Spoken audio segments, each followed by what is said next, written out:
الحمدللہ رب العالمین والصلاة والسلام علی حبیبہ محمد وآلہ وصحبہ۔ اعوذ باللہ من الشیطان الرجیم، بسم اللہ الرحمن الرحیم۔ وَإِن كُنتُمْ عَلَىٰ سَفَرٍ فَلَمْ تَجِدُوا كَاتِبًا فَرِهَانٌ مَّقْبُوضًا فَإِنْ آمَنَ بَعْضُكُمْ بَعْضًا فَلْيُؤَدِّ الَّذِي اؤْتُمِنَ أَمَانَتَهُ وَلْيَتَّقِ اللَّهَ رَبَّهُ وَلَا تَكْتُمُوا الشَّهَادَةَ وَمَن يَكْتُمْهَا فَإِنَّهُ عَاصِمٌ قَلْبُهُ وَاللَّهُ بِمَا تَعْمَلُونَ عَلِيمٌ۔ وہی لین دین کی بات چل رہی تھی،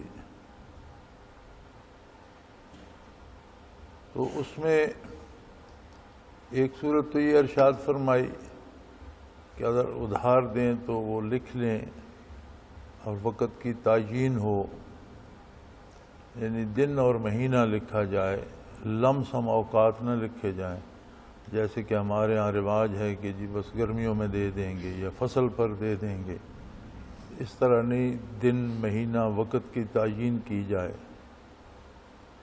اور کسی وقت سفر میں ہے یا کوئی ایسی صورت ہے کہ کوئی لکھنے والا نہیں ملتا اور ادھار مطلوب ہے، تو اس کے بدلے کوئی چیز رہن رکھی جا سکتی ہے۔ فرہان مقبوضہ، ادھار لینے والا جتنا ادھار لے رہا ہے اتنی قیمت یا اس سے زیادہ قیمت کی چیز رہن رکھ دیتا ہے کہ میں پیسے ادا کر کے اپنی چیز واپس لے لوں گا۔ تو رہن میں جو شرعی طریقہ ہے وہ یہ ہے فرہان مقبوضہ، کہ جو چیز رہن رکھی جائے وہ جس کے پاس رہن رکھی جاتی ہے اس کے قبضے میں دی جائے، اور جب تک وہ قرض ادا نہیں کرتا، اپنی چیز واپس نہیں لیتا، تو وہ اس پر قابض رہ سکتا ہے، اسے اپنے قبضے میں رکھ سکتا ہے، لیکن صرف قبضے کی اجازت ہے، اسے استعمال نہیں کر سکتا۔ مثلا کوئی گاڑی رہن رکھ کے پیسے لیتا ہے تو جب تک وہ پیسے نہیں واپس کرتا وہ گاڑی اس کے پاس رہے گی جس کے پاس رہن رکھے گی، لیکن اس گاڑی کو وہ استعمال نہیں کرے گا، اسے استعمال کا حق نہیں دیا گیا۔ یا ہمارے ہاں کاشتکار زمین کا ٹکڑا رہن رکھ دیتے ہیں تو رائن کو یا جس کے پاس رہن رکھی اس پر قبضہ رکھنے کا حق حاصل ہے۔ اب اگر اس زمین کو وہ استعمال کرتا ہے، جیسا کہ ہمارے ہاں زمین کو چھوڑتا تو کوئی نہیں، جب رہن رکھی جاتی ہے تو استعمال کرتے ہیں، تو شرعی طریقہ یہ ہے کہ جو حصہ اس میں مالک کا بنتا ہے، اگر کاشت کرتا ہے تو کاشتکار اپنے کاشت کے حصے کی یا محنت کے حصے کی بٹائی تو لے گا، لیکن جو حصہ مالک کا بنتا ہے وہ یا مالک کو دے یا جو اسے قرضہ دیا ہے اس میں سے منہا کرتا جائے۔ یعنی جو چیز رہن رکھی جاتی ہے اس پر قبضہ تو کیا جا سکتا ہے، قبضے میں رکھی جا سکتی ہے، اس سے استفادہ نہیں کیا جا سکتا۔ فَإِنْ آمَنَ بَعْضُكُمْ بَعْضًا فَلْيُؤَدِّ الَّذِي اؤْتُمِنَ أَمَانَتَهُ۔ اور جب تم ایک دوسرے پر اعتماد کرتے ہو تو بندے مومن کو نہیں چاہیے کہ دوسرے مسلمان کے اعتماد کو ٹھیس پہنچائے۔ جب اس نے تم پر اعتماد کیا ہے تو اس کا حق پورا پورا ادا کریں اور اس اعتماد کو بحال رکھیں۔ معاشرے کی بقا کے لیے اور معاشرے میں بھلائی کو اور نیکی کو قائم رکھنے کے لیے ضروری ہے کہ جس آدمی پر جو اعتماد کیا گیا ہے وہ اس کا حق ادا کرے اور اس کے مطابق کام کرے۔ وَلْيَتَّقِ اللَّهَ رَبَّهُ، اور اس معاملے میں اللہ کریم کی عظمت کا خیال رکھے، کل اسے اللہ کے حضور جواب دینا ہے۔ کوئی بھی فعل جو ہے ہمارا، ایک تو اس کا اثر شخصی یا ذاتی ہوتا ہے، جو دو بندوں پہ ہوتا ہے، لینے دینے والوں پر، لیکن ہر عمل کا ایک اثر معاشرے پہ بھی جاتا ہے کہ ارد گرد جو لوگ دیکھتے ہیں وہ کہتے ہیں اس نے ایسا کر لیا، اس کا کسی نے کیا بگاڑا، میں کر لوں گا تو کیا ہوگا۔ برائی کی ترغیب بہت جلدی دوسرے لوگ حاصل کرتے ہیں، نیکی کے لیے محنت کرنا پڑتی ہے، لیکن برائی کو دیکھتے ہی لوگ اپنانا شروع کر دیتے ہیں۔ تو یہ ایک اتنا عظیم جرم ہے کہ اس معاملے میں عظمت الہی کا خیال رکھنا چاہیے اور اللہ کی مخلوق کو فساد میں مبتلا نہیں کرنا چاہیے۔ آدمی کو یہ دیکھنا چاہیے کہ مجھ پر جو اعتماد کیا گیا ہے، مجھے جس چیز کا امین بنایا گیا ہے، میں اسے پوری دیانتداری سے اپنا فرض ادا کروں۔ اور یہ تبھی ہو سکتا ہے جب بندے میں ایمان ہو، آخرت کا یقین ہو، اللہ کے روبرو حاضری کا یقین ہو، اور اللہ کے سامنے جواب دہی کا یقین۔ وَلْيَتَّقِ اللَّهَ رَبَّا، یتق اللہ نہیں فرمایا یہاں، اس سے ڈرتے رہو جو تمہارا پروردگار ہے۔ یہاں صفت ربوبیت کو بیچ میں لایا گیا کہ رب وہ ہے جو ہر چیز کو اس کے انجام تک پہنچاتا ہے، تخلیق کرتا ہے، اسے پروان چڑھاتا ہے، پالتا ہے، تو اعمال کو بھی وہ ان کے نتیجے تک یہ اس کی شان ربوبیت کا تقاضا ہے کہ جہاں گندم کا بیج بویا گیا ہے وہاں گندم کی فصل ہو، جہاں جو بوئے گئے ہیں وہاں جو ہو، جہاں کیکر اگائے گئے ہیں وہاں کیکر ہوں، جہاں آم اگائے گئے ہیں، یہ اس کی ربوبیت کا تقاضا ہے۔ تو جب بھی کوئی بندہ خدا نخواستہ غلطی کرتا ہے، برائی کرتا ہے، یہ دھوکہ دیتا ہے، تو اسے یہ یاد رکھنا چاہیے کہ یہ کائنات رب العالمین کی ہے اور وہ رب ہے، وہ پروردگار ہے، وہ پالتا ہے ہر چیز کو۔ اگر میں برائی کر رہا ہوں یا کانٹے بو رہا ہوں تو یہی کانٹے مجھے نتیجے میں کئی گنا زیادہ ہو کر ملیں گے۔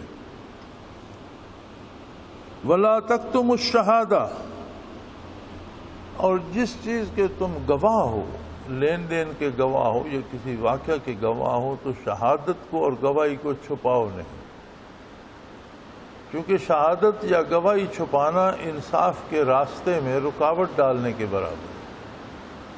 تو جو شہادت جس کے پاس ہے، جس واقعہ کا وہ گواہ ہے، اسے چھپائے نہیں۔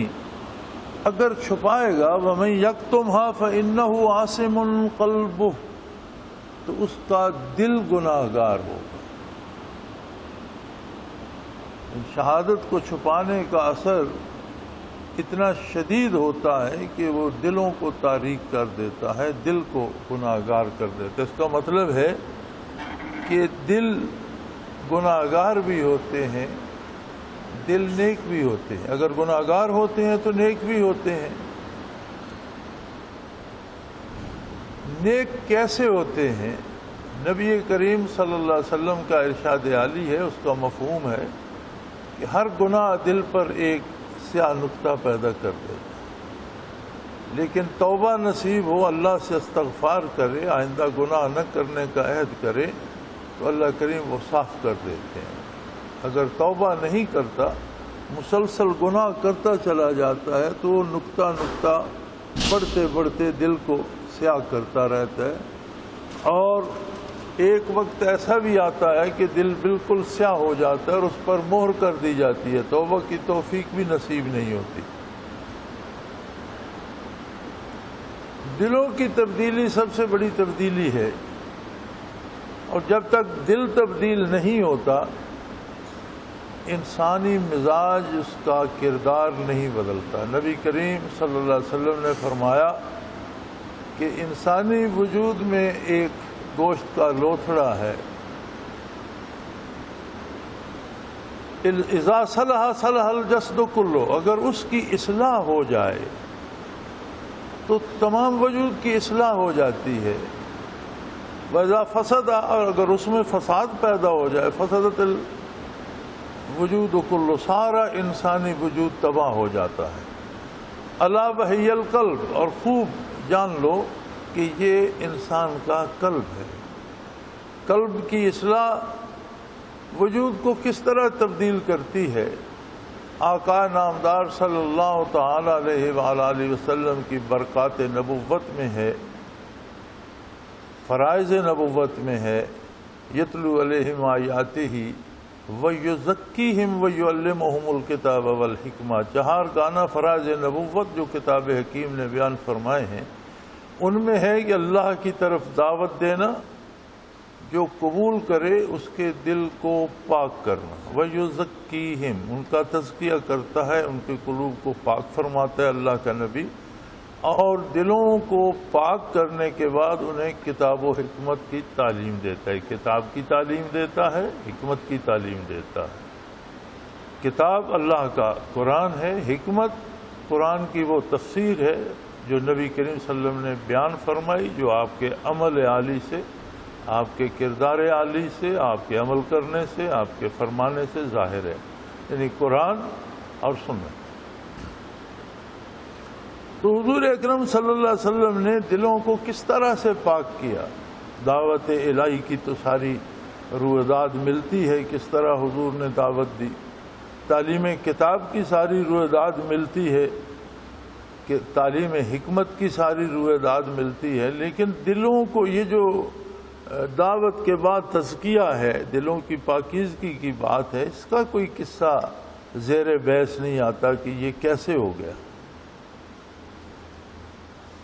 تعلیم کتاب و حکمت نے اپنا وقت لیا، 23 برس تک قرآن حکیم نازل ہوتا رہا، حضور اکرم صلی اللہ علیہ وسلم اپنے ارشادات عالی سے، اپنے کردار عالی سے اس کی تشریح فرماتے رہے، اور حضور کے سامنے صحابہ کرام رضوان اللہ علیہم اجمعین نے اس پر عمل کیا جس کی حضور نے تصدیق فرمائی۔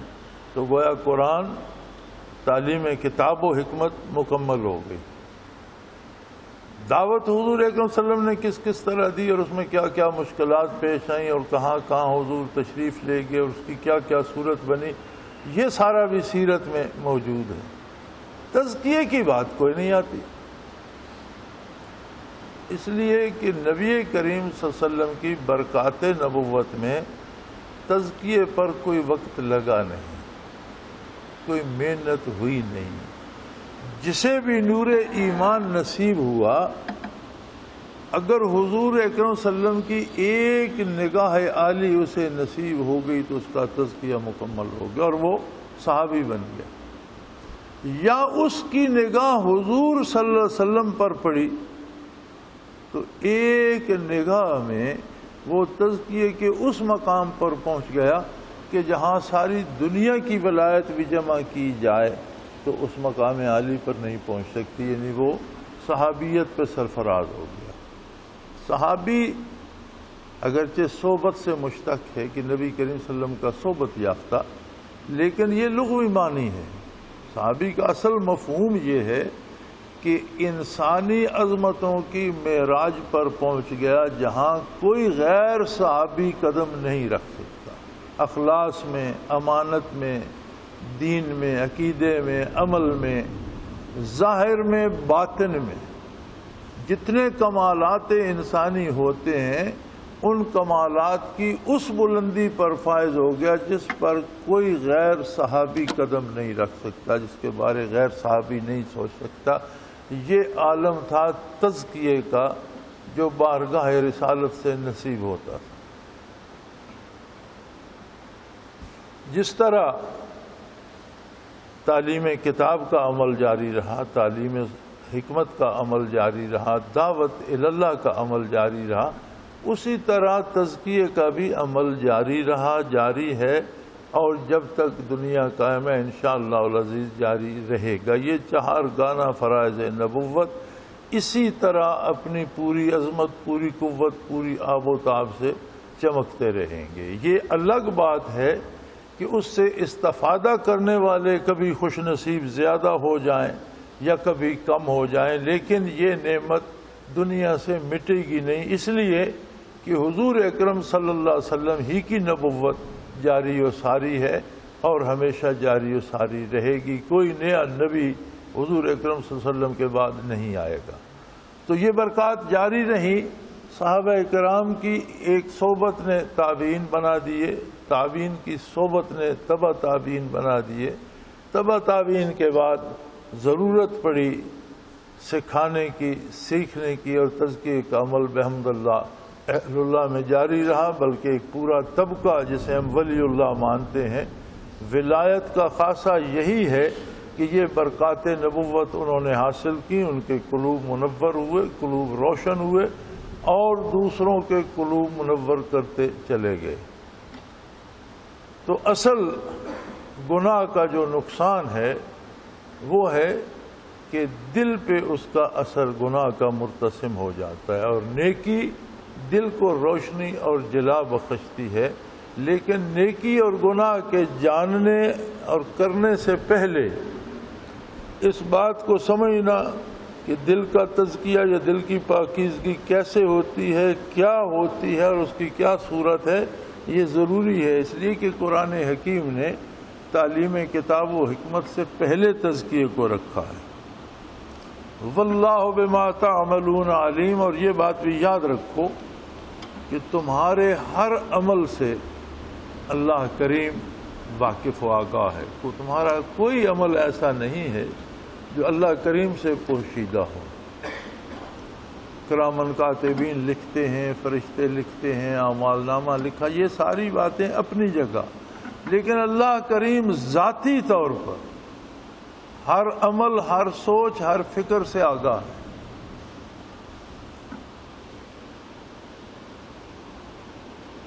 دل کے معاملے میں دل کی سوچوں سے بھی آگاہ ہے، لیکن نبی کریم صلی اللہ علیہ وسلم کے طفیل امت مرحومہ کو شیطان جو وساوس ڈالتا ہے ان کے حساب سے بری قرار دیا گیا۔ اگر دل میں شیطان وسوسے ڈالتا ہے تو ان کو رد کرنا جہاد کا ثواب ہے۔ ہاں، وسوسے کا آنا گناہ نہیں ہے، اس کا حساب نہیں ہوگا، لیکن وسوسے لانا، خود غلط سوچنا، اس کا حساب ہوگا۔ وہ سوچوں سے بھی واقف۔ وساوس کا آنا اور بات ہے، وساوس کا لانا اور بات ہے، اور وساوس کی بیماری بڑھتی اسی سے ہے کہ شیطان ایک وسوسہ دل میں ڈالتا ہے، ہم اسے رد کرنے کی بجائے اسے خود سوچنا شروع کر دیتے ہیں، اور وہ ایک وسوسہ کئی نئے وساوس کو جنم دیتا ہے، تو یہ وساوس لانا جرم بن جاتا ہے، از خود اس طرح سے سوچنا جرم بن جاتا ہے۔ اس کا محاسبہ ہوگا، اللہ اس سے واقف ہے۔ ہاں، شیطان کی طرح سے وسوسہ آتا ہے تو اس کی معافی دی گئی۔ نبی کریم صلی اللہ علیہ وسلم نے فرمایا کہ میری امت کو شیطانی وساوس کا حساب نہیں دینا پڑے گا، رب کریم نے معاف فرما دیا۔ لیکن حق یہ ہے کہ جب کوئی شیطانی وسوسہ آتا ہے تو اسے رد کیا جائے، کم از کم اس پہ توجہ نہ کی جائے، اس سے بھلا دیا جائے، ورنہ دنیا میں اس کا اور کوئی علاج نہیں۔ اور یہ آپ نے دیکھا بیماری کی شکل اختیار کر لیتے ہیں۔ ایک شخص کو وسوسہ آیا، جی یہ پاکی نہیں ہوئی، پھر وہ سارا دن ہاتھ ہی دھوتا رہتا ہے، ابھی پاک نہیں ہوا، ابھی اسی وسوسے کو پکڑے رکھتا ہے۔ غسل کیا تو 6 بار غسل کرتا رہتا ہے، پاک ہوا ہوں کہ نہیں، نماز پڑھ چکا ہے، وسوسہ نہیں وہ ہوئی ہے کہ نہیں، پھر شروع ہو گئے۔ یہ کیوں ہوتا ہے؟ اگر اسے رد کیا جائے، ایک دفعہ وسوسہ آیا تو شرعی قاعدہ یہ ہے کہ ایک شخص نے وضو کیا، اب اسے وضو کرنے کا تو یقین ہے میں نے وضو کیا، ٹوٹنے کا اسے یقین نہیں ہے کہ کہیں میرا وضو ٹوٹ گیا، لیکن شیطان وسوسہ ڈالتا ہے کہ تمہارا وضو تو ٹوٹ گیا۔ تو فقہا فرماتے ہیں کہ دوبارہ وضو نہ کرے، یقین پر عمل کرے۔ ٹوٹنے کا وسوسہ ہے، کرنے کا یقین ہے، تو یقین پر عمل کرے، وسوسے کو رد کر دے۔ یہ وسوسے سے نکلنے کا علاج ہے۔ اگر اس وسوسے کو لے کر بیٹھ جائے گا اور بار بار وضو کرے گا تو وہ وساوس اور آتے جائیں گے، بڑھتے جائیں گے، حتیٰ کہ ایک سائیکالوجیکلی وہ بیمار ہو جائے گا، سائیکو کیس ہو جائے گا، ہر معاملے میں آنے شروع ہو جائیں گے۔ اسی طرح بعض لوگوں کو نماز پڑھتے ہوتا ہے، جی میں نے پتہ نہیں سلام تو پھیر دیا، 4 پڑھی تھی کہ 3 پہ، بھائی آپ نے 4 کی نیت کی، آپ نے 4 پڑھ لی، اب وسوسہ آتا ہے اسے رد کر دو، اس کی کوئی حیثیت نہیں۔ آپ رد کریں گے تو آہستہ آہستہ وسوسہ آنا ختم ہو جائے گا۔ للہ ما فی السماوات و ما فی الارض۔ ایک بات یقیناً جان لو، جو کچھ ارض و سما میں ہے، اللہ کریم کی ذات کے علاوہ جو کچھ جہاں کہیں ہے وہ سب اللہ کا ہے۔ بندہ ہیرا پھیری کرے یا بددیانتی کرے یا جھوٹ بولے یا شہادت چھپائے اس لیے کہ کچھ اس کا اپنا ہے اسے بچا لے، فرمایا تمہارا تو کچھ بھی نہیں، تم کس غرض سے گناہ کرتے ہو، تم کس لیے جھوٹ بولتے ہو، تم کس لیے دوسرے کی چیز کو چھینتے ہو، اس کا فائدہ کیا ہوگا، وہ تمہاری ہے، تمہاری تو نہیں ہے، تم تو آج آئے ہو کل نہیں ہوگے، آج تمہارے پاس ہے کل کسی اور کے پاس ہوگی، اقتدار ہے، دولت ہے، زمین ہے، مال و اسباب ہے، ہر چیز آپ نے دیکھا جو کبھی کسی کے پاس تھی آج ہمارے پاس ہے کل کسی اور کے پاس ہوگی، ہماری تو نہیں ہے، کس کی ہے؟ سب اللہ کا ہے۔ لہذا اللہ کریم کی تقسیم پہ مطمئن رہو، دنیا عالم اسباب ہے، اسباب کا اختیار کرنا فرض ہے، جس طرح نماز فرض ہے، روزہ فرض ہے، اسی طرح اسباب کا اختیار کرنا بھی فرض ہے، رزق حلال کے لیے، اپنے تحفظ کے لیے، کاروبار حیات کے لیے اسباب کا اختیار کرنا اطاعت الہی ہے، لیکن اسباب نتائج پیدا نہیں کرتے، نتائج اس کے دست قدرت میں ہے، نتائج وہ پیدا کرتا ہے۔ یہاں آ کے آدمی پھنس جاتا ہے، کوئی اسباب میں الجھ جاتا ہے اور اللہ کو بھول جاتا ہے کہ یہ سب میری دانش و عقل سے ہوا۔ جیسے قارون نے کہا تھا کہ اللہ کے نام پر زکوٰۃ کیوں دوں، یہ خزانہ تو میں نے اپنی دانش سے جمع کیا ہے، یعنی بندہ اس میں الجھ جاتا ہے کہ یہ میری عقل مندی، میری ہوشیاری، میری محنت ہے کہ میں نے کر لیا اور میں دوسروں سے بہت بہتر ہوں۔ کوئی دوسروں سے بہتر نہیں ہے، سب اللہ کی مخلوق ہے، اس نے کسی کو کس حال میں رکھا ہے، دوسرے کو مختلف حال میں رکھا ہے، ہر حال میں جہاں کوئی ہے وہاں اپنا فرض منصبی دیانتداری سے ادا کرے، جو اس کے ذمے ہے وہ پوری دیانتداری سے جو کام اس کا ہے وہ کرے، اور اس بات پہ یقین رکھے کہ مجھے اللہ کے حضور پیش ہونا ہے، جتنا کم اسباب ہوگا اتنی ذمہ داریاں کم ہوتی ہیں۔ یہ عجیب ایک طریقہ ہے فطرت کا کہ جس کے پاس جتنے کم وسائل ہوتے ہیں اس پر اتنی ذمہ داریاں کم ہوتی ہیں، اور دنیا میں اتنا وہ آسانی سے رہتا ہے، اور جتنے اسباب و وسائل بڑھتے جاتے ہیں ذمہ داریاں بڑھتی جاتی ہیں، اور ہر ذمہ داری اپنا وقت لیتی ہے، حتیٰ کہ آدمی اتنا مصروف ہو جاتا ہے کہ اس کے پاس اپنے لیے بھی وقت نہیں بچتا۔ تو للہ ما فی السماوات وما، جو کچھ آسمانوں زمینوں میں ہے، جو کچھ کائناتوں میں ہے، جہاں بھی جو کچھ ہے سب اللہ کا ہے۔ وَإِن تُبْدُوا مَا فِي أَنفُسِكُمْ أَوْ تُخْفُوهُ يُحَاسِبْكُم بِهِ اللَّهُ، تم کچھ چیزیں چھپا لیتے ہو، کوئی کام تم چوری سے کر لیتے ہو، تم مخلوق کو دھوکہ دے سکتے ہو، خالق کو نہیں، لوگوں سے چوری کر سکتے ہو، اللہ سے نہیں، یا تم بہت پوشیدہ کوئی بات دل میں رکھ لیتے ہو تو تم نے وہ لوگوں سے چھپائی ہوئی ہے، اللہ کے سامنے وہ اسی طرح عیاں ہے جس طرح تم ظاہر کرتے ہو یا چھپاتے ہو، تمہارا چھپانا یا ظاہر کرنا اس کی عظمت کے لیے برابر ہے، اور وہ سب کا حساب لے گا تم سے۔ فَيَغْفِرُ لِمَن يَشَاءُ وَيُعَذِّبُ مَن يَشَاءُ، پھر اس کی مرضی، جسے چاہے معاف کر دے، وہ چاہے تو ایک معمولی جرم پہ سزا دے دے، معاف نہ کرے، کیونکہ خطاب مومنین سے ہے۔ کفر اور شرک کے بارے تو مغفرت کی بات ختم ہو گئی، اللہ کریم نے فیصلہ کر دیا کہ جو کفر و شرک پر مرے گا اسے نہیں بخشا جائے گا، یہ فیصلہ اللہ نے قرآن میں دنیا میں اس کا اعلان فرما دیا۔ لیکن جسے نور ایمان نصیب ہے پھر وہ کبھی گناہ کرتا ہے، کچھ نیکی کرتا ہے، اس کی زندگی اسی طرح ڈگمگ ڈگمگ چلتی رہتی ہے، حساب ہوگا ہر چھوٹی سے چھوٹی بات کا، ہر عمل کا، ہر فکر کا جو دل میں ہے، ہر نیت کا، ہر ارادے کا۔ اب اس کی مرضی، وہ کرم فرمائے تو بڑے بڑے گناہوں کو معاف کر دے، یہ اس کی مرضی ہے، اس کا اختیار ہے، اور گرفتار کر لے کسی چھوٹے سے جرم میں کر لے تو کوئی اعتراض نہیں کر سکتا، کیونکہ جرم تو کیا ہے۔ گناہ صغیرہ اور کبیرہ دو قسم کے گناہ علماء کرام لکھتے ہیں، بعض بہت بڑے بڑے گناہ ہیں، بعض چھوٹے ہیں، وہ صغیرہ ہیں، بڑے بڑے کبیرہ ہیں، لیکن بالآخر حاصل کلام جب جمع کرتے ہیں تو فرماتے ہیں کہ ہر گناہ کبیرہ ہی ہے، اس لحاظ سے کہ اللہ کی نافرمانی ہے۔ گناہ کا حجم نہیں دیکھا جاتا، دیکھا یہ جاتا ہے کہ یہ نافرمانی کس ہستی کی ہے۔ جب اللہ کی نافرمانی ہے تو کوئی گناہ ایسا نہیں ہے کہ جس سے قابل توجہ نہ سمجھا جائے اور جس کے لیے توبہ نہ کی جائے۔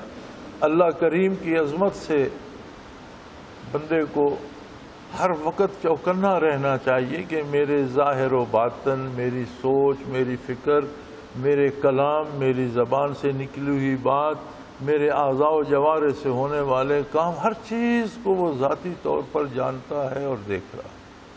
اور میں ابھی امتحان گاہ میں ہوں، آزمائش میں ہوں، اس نے ختم ہونا ہے، مجھے اللہ کے حضور پیش ہونا ہے اور اپنے کردار کا جواب دینا ہے۔ لہذا اس بات کا خیال رکھے، آگے اس کی مرضی، چاہے تو بڑے بڑے گناہ معاف کر دے۔ نبی کریم صلی اللہ علیہ وسلم کے مختلف ارشادات ہیں۔ ایک ارشاد کا مفہوم یہ ہے کہ مومن کو اللہ اپنے دستے قدرت کے زیر سایہ لے لے گا، پردے میں رکھے گا، پھر اسے بتائے گا تو نے یہ کیا، تو نے یہ نافرمانی کی، تو نے یہ جرم کیا، یہ کیا، حتیٰ کہ وہ سوچے گا کہ اب میں نہیں بچ سکتا، اتنے جرم جو میں کر چکا ہوں تو میں نہیں بچ سکتا۔ تو ارشاد ہوگا کہ ہم نے دنیا میں بھی تیری پردہ داری کی، میدان حشر میں بھی تجھ سے پردے میں بات کی، اور جا میں تجھے معاف کرتا ہوں، ہم نے تجھے بخش دیا۔ ایسا کریم ہے۔ اور کافر کو رسوا کیا جائے گا، اس کا ہر جرم سر عام اسے بتایا جائے گا، اس کی صورت شکل بتائی جائے گی، ہر گناہ سر عام، صرف سزا نہیں، سزا کے ساتھ رسوائی بھی اس کا مقدر ہوگی۔ تو اللہ کریم ہے۔ حضور اکرم صلی اللہ علیہ وسلم کا ایک دوسرا ارشاد عالی ہے کہ جس پر یہ سوال ہو گیا کہ تو نے یہ کیوں کیا، وہ جہنم ضرور جائے گا، خواہ تھوڑی دیر کے لیے جائے یا زیادہ زمانوں کے لیے جائے، کیونکہ اس کیوں کا کوئی جواب کسی کے پاس، کوئی جواز نہیں ہے کہ اس نے اللہ کی نافرمانی کیوں کی۔ اور جسے گناہ یاد دلا کر اس کریم نے معاف کر دیا، اس کی مرضی، یہی بات یہاں ارشاد فرمائی ہے وَيَغْفِرُ لِمَن يَشَاءُ وَيُعَذِّبُ مَن يَشَاءُ۔ اس کی مرضی، ہر بندے کا ایک ذاتی تعلق ہے اس کے ساتھ، ہر بندے کا ایک یقین ہے اس کی ذات کے ساتھ، ہر بندے کو ایک بھروسہ ہے اس کے کرم پر۔ اب کس کو کتنا بھروسہ ہے، کس کو کتنا یقین ہے، یہ وہی جانتا ہے، جسے چاہے گرفتار کر لے، جسے چاہے گناہ بخش دے، تو وہ قادر ہے۔ واللہ علی کل شیء قدیر، اللہ ہر چیز پہ قادر ہے، جس طرح وہ چاہے کرے۔ آمن الرسول بما انزل الیہ من ربہ، اللہ کے نبی نے یقین کرنے کا حق ادا کر دیا ہر اس بات پر جو اللہ کی طرف سے ان پر نازل ہوئی۔ اور یہ یقین کرنا اتنا آسان نہیں تھا۔ ایک ذات تھی محمد الرسول اللہ صلی اللہ علیہ وسلم کی روح زمین پر، اللہ کا ایک بندہ تھا صلی اللہ علیہ وسلم۔ اللہ نے وحی کی، جو حکم دیا، روح زمین پر کوئی اللہ کے نام سے واقف نہیں تھا، کوئی نہیں جانتا تھا رب کون ہے۔ صدیوں کی تاریکی تھی۔ عیسیٰ علیہ السلام کو دنیا سے تشریف لے گئے ہوئے 500 سال سے زیادہ عرصہ ہو چکا تھا، اسے عہد فترت کہتے ہیں، کوئی حق بتانے والا تھا نہیں۔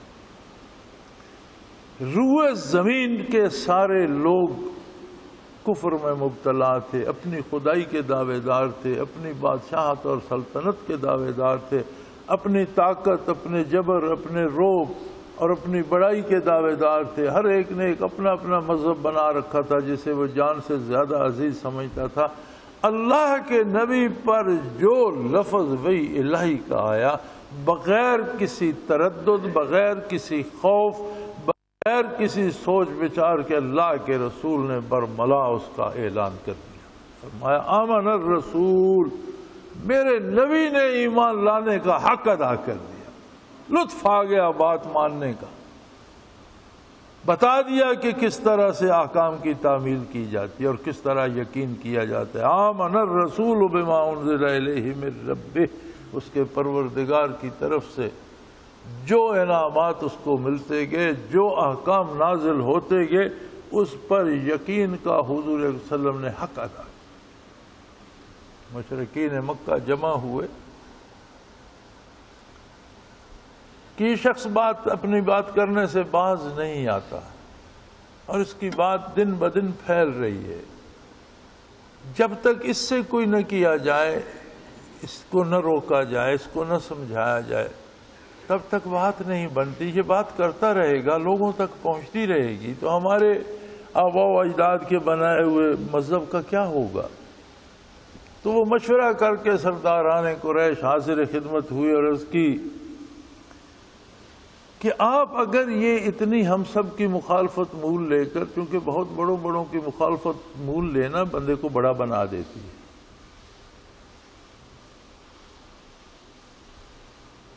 تو اس شہرت کا فائدہ حاصل کر کے کہیں آپ حکومت تو نہیں لینا چاہتے؟ آپ کے دل میں یہ بات تو نہیں ہے کہ یہ میں پرانے لوگوں کی اور رواجات کی مخالفت کروں گا، لوگ میرے پیچھے لگیں گے، میں بڑا آدمی بن جاؤں گا، بادشاہ بن جاؤں گا؟ اگر ایسی بات ہے تو ہم پورے عرب کے قبائل سے معاہدہ کر کے آپ کو عرب کا بادشاہ بنا دیں۔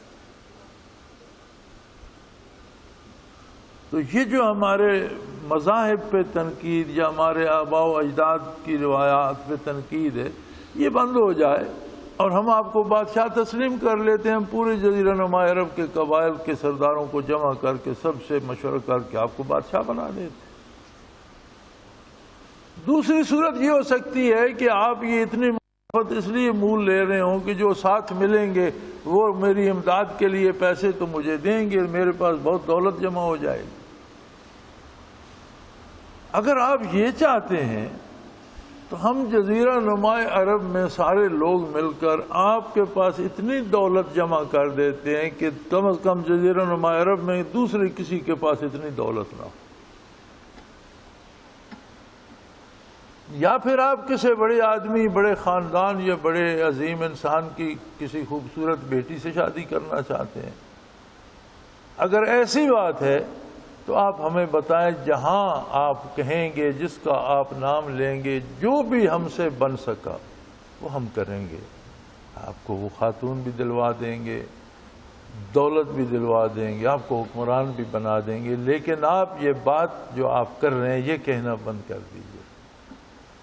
حضور اکرم صلی اللہ علیہ وسلم زیر لب مسکرائے اور فرمایا، تم لوگوں نے وہ بات کی ہے جو تمہارے بس میں ہے۔ کچھ تمہارے ایسی باتیں ہیں جو تمہارے بس میں نہیں ہے، مثلا تم آسمان سے چاند لا کر ایک ہاتھ پہ میرے رکھ دو، سورج لا کر دوسرے ہاتھ پہ رکھ، یہ تمہارے بس میں نہیں ہے۔ لیکن اگر تم یہ بھی کر سکو تو پھر بھی میں وہ کہتا رہوں گا جو مجھ پر اللہ وحی کے ذریعے نازل فرماتا۔ یہ جو تم کہہ رہے ہو یہ تو بہت معمولی بات ہے، تمہارے بس کی بات ہے۔ تم کوئی اتنا کارنامہ انجام دو جو تمہارے بس میں نہیں ہے، حتیٰ کہ ایک ہاتھ پہ چاند ایک ہاتھ پہ سورج لا کر رکھ دو، پھر بھی میں اللہ کا رسول ہوں اور اللہ کا حکم پہنچاتا ہوں، جو وحی آئے گی وہ پہنچاتا رہوں گا۔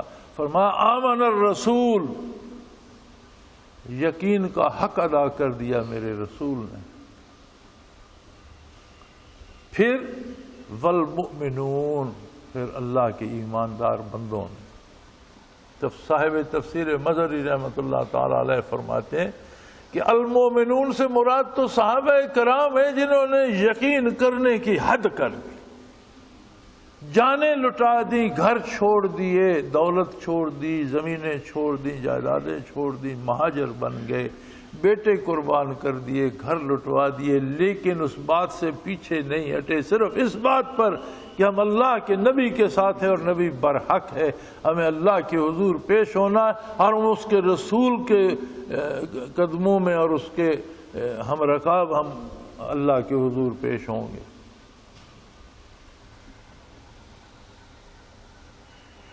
قاضی ثناء اللہ پانی پتی رحمۃ اللہ تعالی علیہ اپنی تفسیر مظہری میں لکھتے ہیں کہ اگرچہ قیامت تک آنے والے مومن اس المومنون میں شامل ہیں، لیکن بعد میں آنے والے سارے وہ شامل ہیں جنہیں اتباع صحابہ نصیب ہوا.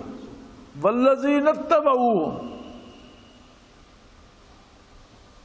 جنہوں نے مہاجر و انصار صحابہ کرام رضوان اللہ علیہم اجمعین کا اتباع کیا، انہیں یہ دولت نصیب ہوئی.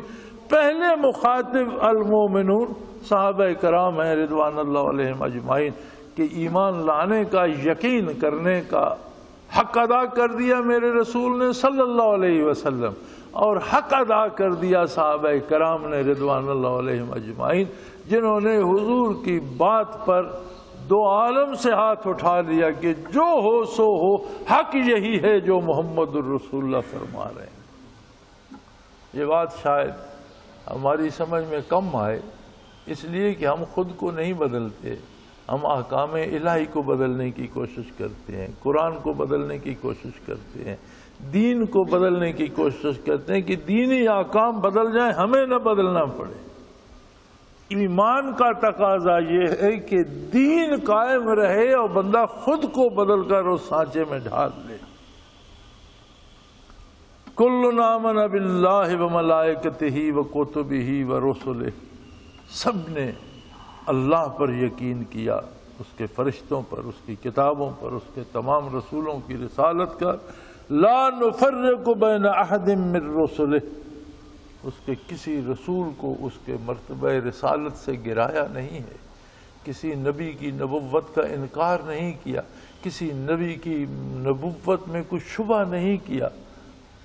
سب نبیوں کو نبی مانا ہے، سب رسولوں کو رسول مانا ہے، سب کتابوں کو کتاب مانا ہے، اور تمام ضروریات دین کو مانا ہے. لہذا تمام نبیوں کو نبی مانا جائے گا، اتباع محمد الرسول اللہ صلی اللہ علیہ وسلم کا ہوگا.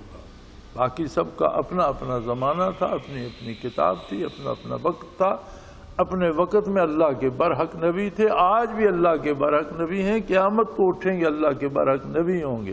لیکن بعثت علی کے بعد اتباع محمد الرسول اللہ صلی اللہ علیہ وسلم کا ہوگا.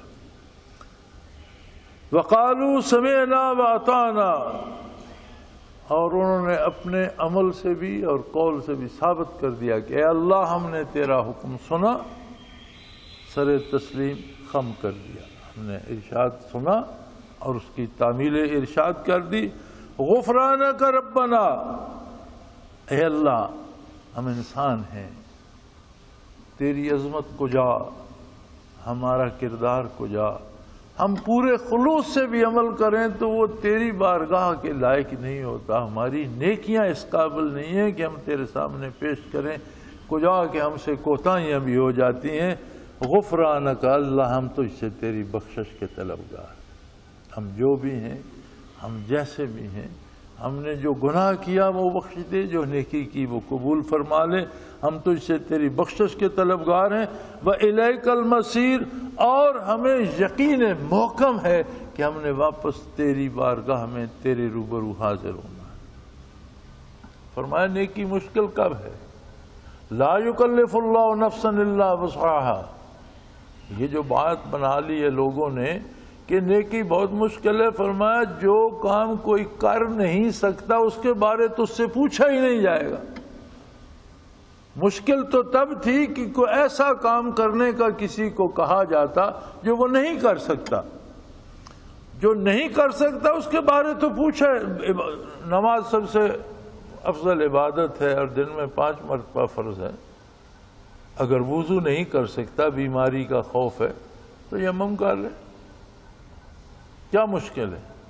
کھڑا نہیں ہو سکتا، بیٹھ کے پڑھ لے. زمین پہ نہیں بیٹھ سکتا، کرسی پہ بیٹھ کے پڑھ لے.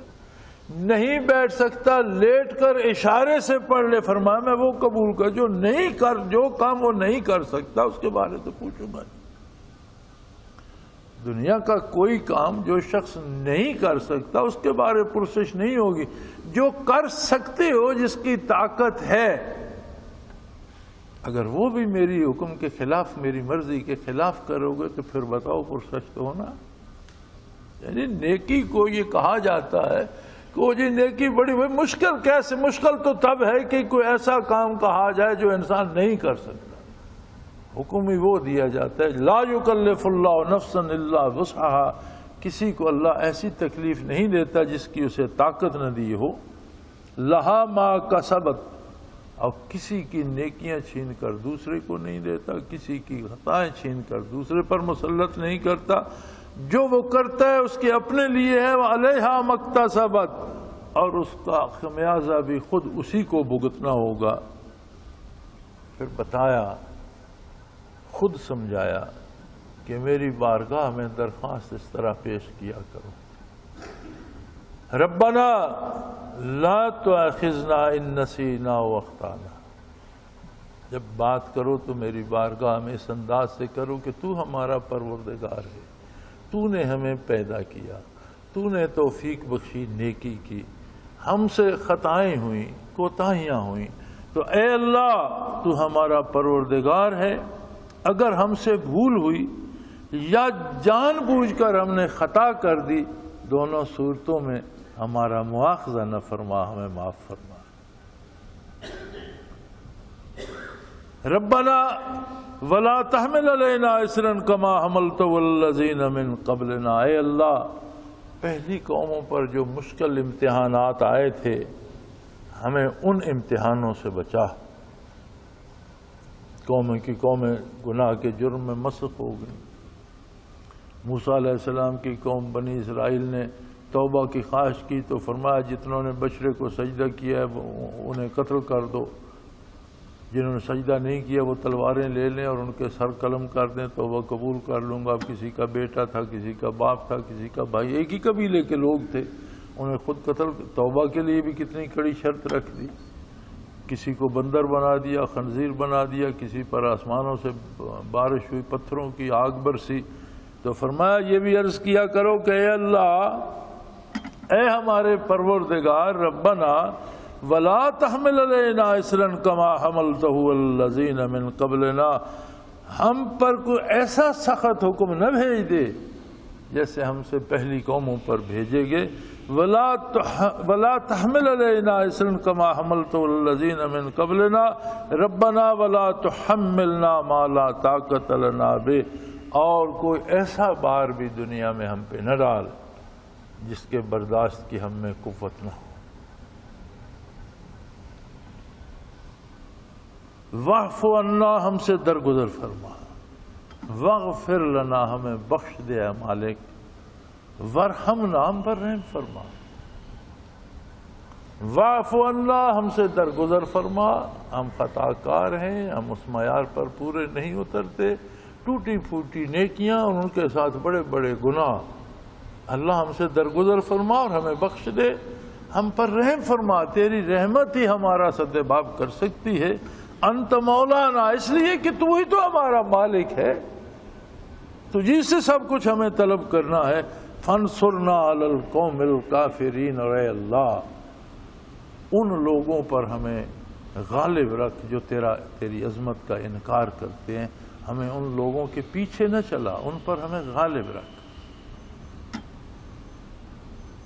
اللہ سے یہ مانگا بھی جائے اور اس بات کا خیال بھی رکھا جائے کہ مسلمان کی ایک اپنی شناخت ہے، ظاہراً بھی باطناً بھی، ایمان کے ساتھ بھی، قلبی کیفیات کے ساتھ بھی، اعمال و کردار کے ساتھ بھی، اور اسے کافر پر غلبہ ہونا چاہیے، کافر سے مغلوب نہیں ہونا چاہیے۔ وآخر دعوانا ان الحمدللہ رب العالمین۔